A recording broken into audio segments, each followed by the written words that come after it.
Some kings ruled with armies, some with diplomacy, but many ruled with a far messier force, their bedroom politics. Welcome back to History's Hot Messes, the show where royalty makes the mistakes so you don't have to.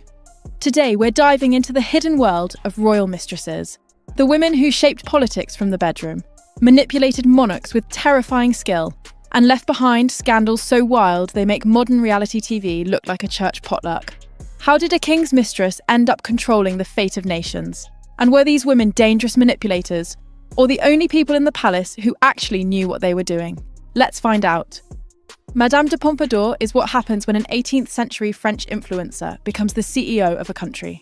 She wasn't born noble, she wasn't royal, she wasn't even supposed to meet a king.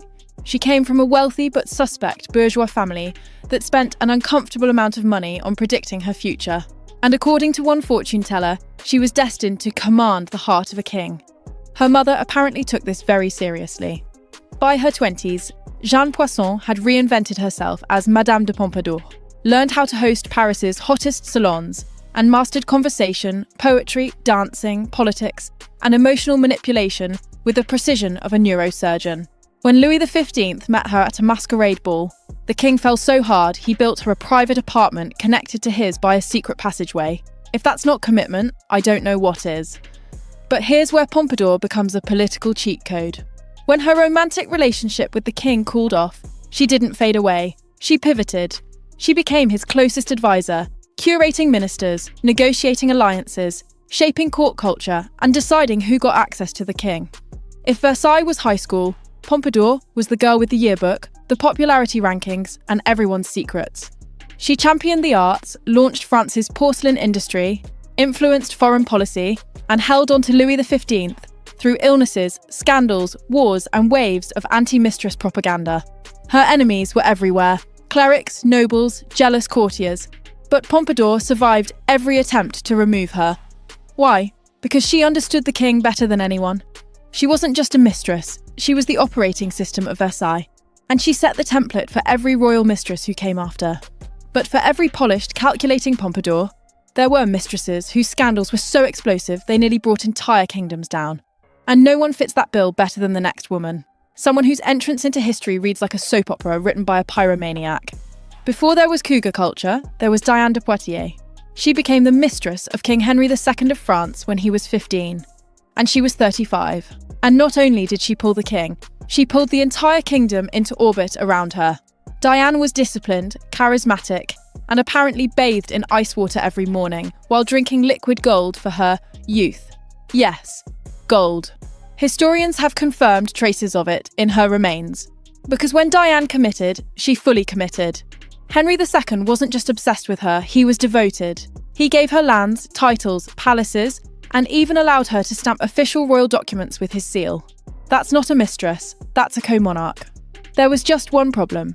Henry was actually married to Catherine de Medici, a woman who had the patience of a saint and the revenge instincts of a Bond villain.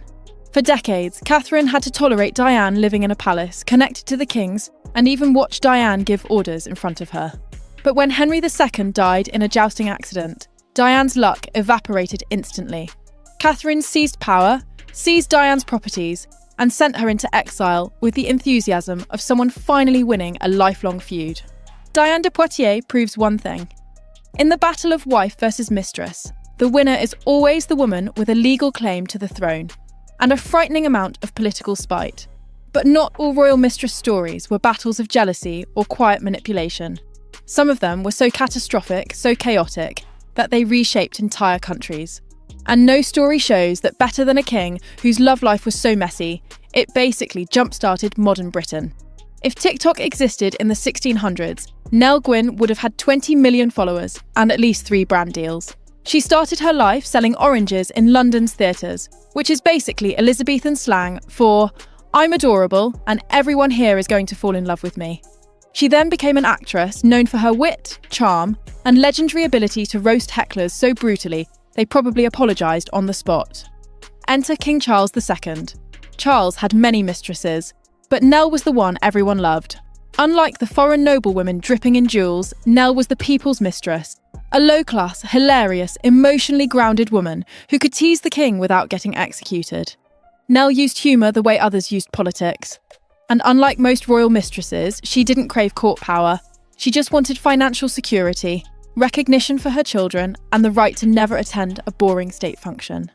Charles adored her until the end of his life, and even on his deathbed, he begged his brother to take care of poor Nellie.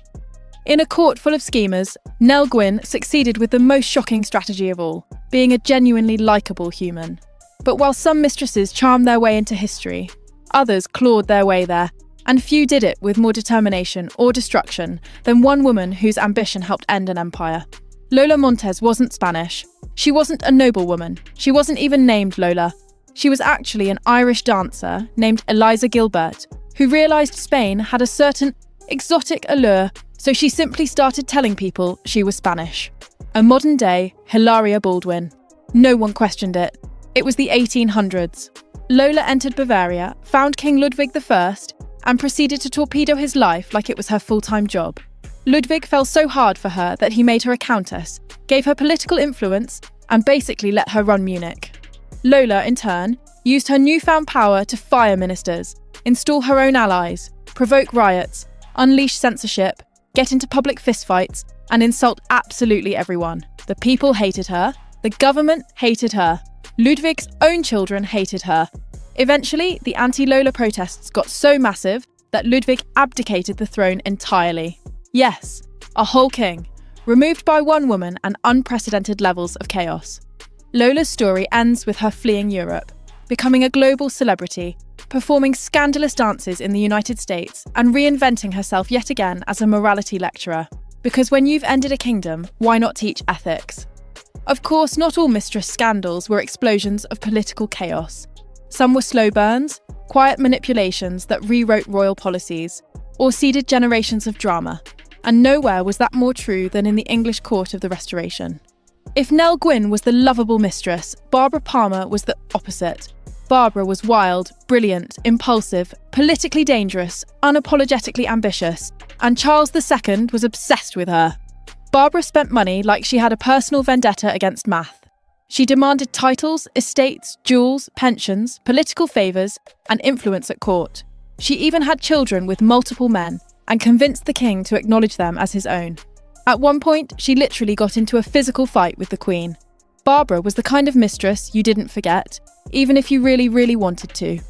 But Barbara wasn't just a scandal machine. She shaped the Restoration Court's culture. Fashion, politics, salons, gossip networks, and helped define the official mistress as a formal role in European monarchy. Without Barbara Palmer, the position wouldn't have become an institution.